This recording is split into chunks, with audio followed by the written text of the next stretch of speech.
नमस्कार किसान साथियों। अभी जो समय चल रहा है बहुत ही क्रूशियल और इम्पोर्टेंट समय चल रहा है, खास करके उन किसानों के लिए जो आम की खेती करते हैं और आम की फार्मिंग करते हैं। इस समय आम के पेड़ों में फूल आना, मंजर आना स्टार्ट हो गया है और कहीं कहीं तो पूरी तरह से फूल भी आ चुके हैं। ऐसे में आम के फूलों में, पेड़ों में बहुत तरह के कीट और इंसेक्ट अटैक करते हैं जो हमारी आम के फूलों को बहुत बुरी तरह से नुकसान पहुंचाते हैं। ऐसे में इन कीटों से बचाव करना हमारी बहुत बड़ी जिम्मेदारी बन जाती है।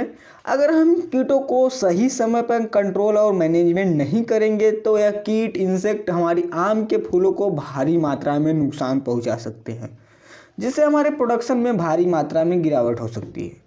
तो आप जानते हैं कि हमारे प्लांट में जितने ही नंबर में फूल आएंगे उतने ही नंबर में फल बनेंगे, जिससे हमारा प्रोडक्शन बढ़ेगा। तो ऐसा ही एक कीट इंसेक्ट जो हमारी आम के फूलों को, पौधों को बहुत बुरी तरह से डैमेज करता है, वह है आम का मीलीबग कीट।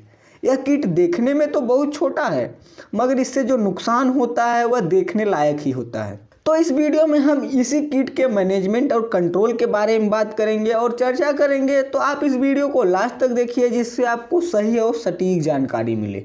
देखिए किसान भाइयों, आम की सफल खेती के लिए बहुत आवश्यक है कि हमारे किसान समय रहते इस कीट का प्रभावी और अच्छे तरीके से मैनेजमेंट करें।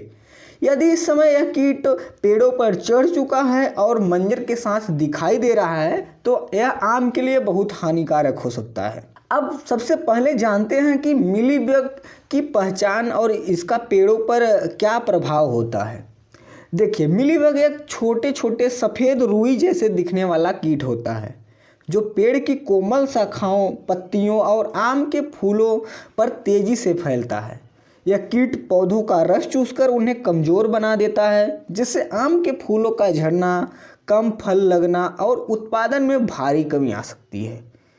इसके द्वारा एक चिपचिपा पदार्थ निकलता है जिसे इंग्लिश में हनी ड्यू कहते हैं, जो फंगस को, जैसे सूटी मोल्ड जैसे फंगस को अपनी तरफ आकर्षित करता है, जिससे आम की पत्तियां जो है काली पड़ जाती हैं और जो प्रकाश संश्लेषण की प्रक्रिया में बहुत रुकावट होती है, जिससे कम से कम भोजन बन पाता है। तो साथियों, ये बात हो गई इसके पहचान और इसके प्रभाव की। अब बात करते हैं कि पहचान के बाद हम किसानों को क्या करना चाहिए। यदि आपके बाग में अभी फूल नहीं खिले हैं और मंजर या खिल चुके हैं और मंजर 4 से 5 इंच छोटा है तो तुरंत नीम के तेल का स्प्रे करिए। इसके लिए हमें 1 लीटर गुनगुने पानी में 1 से लेकर 1.5 चम्मच नीम का तेल और इसके साथ एक छोटा शैम्पू, एक पैकेट जो 1 या 2 रुपए का आता है, उसका हमें घोल बना लेना है और इस घोल को पूरे प्लांट पे, पूरे पौधे पर हमें अच्छी तरह से छिड़काव करना है। नीम का तेल एक नेचुरल रूप से कीटों को कंट्रोल करने में सहायता करता है और हमारे जो पर्यावरण, इन्वायरमेंट के लिए बहुत सुरक्षित होता है। यह एक नेचुरली बहुत बढ़िया इंसेक्टिसाइड है। अब बात वहाँ आती है जब यह कीट नीम के तेल से कंट्रोल नहीं होता, तब हमें केमिकल इंसेक्टिसाइड की तरफ जाना पड़ता है। तो इसके लिए हमें ध्यान देना होगा कि हमारे पेड़ के फूलों की अवस्था क्या है, कितने दिन के फूल हो गए हैं, कितने दिन के फूल बन गए हैं। यदि फूल अभी निकलने की प्रारंभिक अवस्था में है तो इस समय हमें क्या करना है कि डायमेथोएट 30 EC या क्विनालफोस 25 EC को 1.5 मिलीलीटर प्रति लीटर पानी में मिलाकर हमें छिड़काव करना चाहिए। अगर इन कीटनाशकों को अगर सही से और सही मात्रा में अगर हम छिड़काव करते हैं तो इन कीटों को बड़ी आसानी से और प्रभावी रूप से हम कंट्रोल कर सकते हैं।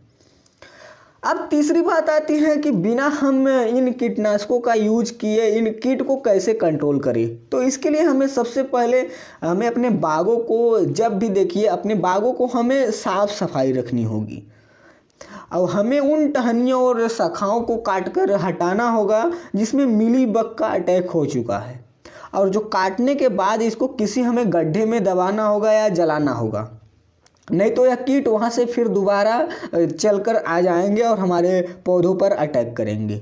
और जहाँ तक यदि संभव हो तो पेड़ के तनों पर ग्रीस की बैंड या पॉलीथीन की पट्टी लगाएं, जिसे हम ट्री बैंडिंग कहते हैं, जिससे यह कीट ऊपर न चढ़े। सबसे ज़रूरी बात यह है कि पेड़ पर चींटियों का ज़रूर ध्यान रखिए। जो पेड़ पर चींटियाँ आती हैं, क्योंकि ये चींटियाँ मिलीबग कीटों को पेड़ों पर फैलाने में मदद करती हैं, इसलिए इन चींटियों पर ज़रूर ध्यान दें। साथियों, अगर हमें फ्यूचर में भी इस कीट के लिए प्रभावी और अच्छे से रोकथाम करना है तो हमें अपने आम के बाग की समय समय पर नियमित निगरानी करना होगा, ताकि प्रारंभिक अवस्था में ही इस कीटों की हम पहचान कर सकें। तो किसान साथियों, मिलीबग आम की खेती के लिए एक गंभीर खतरा है, लेकिन यदि हम सही समय पर उचित मैनेजमेंट को अपनाते हैं तो निश्चित ही इसे नियंत्रित कर सकते हैं। हमारे किसान भाई, आपको चाहिए कि आप सतर्क रहें और अपने बागों का नियमित निरीक्षण करें और जैविक तथा रासायनिक कीटनाशक किसी भी उपायों को सही समय पर यूज करें, ताकि उचित उपाय अपनाकर आप अपनी आम के फूलों को सुरक्षित रख सकें। इसके साथ साथ आप अच्छी और बढ़िया उपज प्राप्त कर सकें। तो किसान साथियों, इस वीडियो में बस इतना ही। आशा करते हैं वीडियो आपके काम की होगी। मिलते हैं अगले वीडियो में, तब तक के लिए राम राम।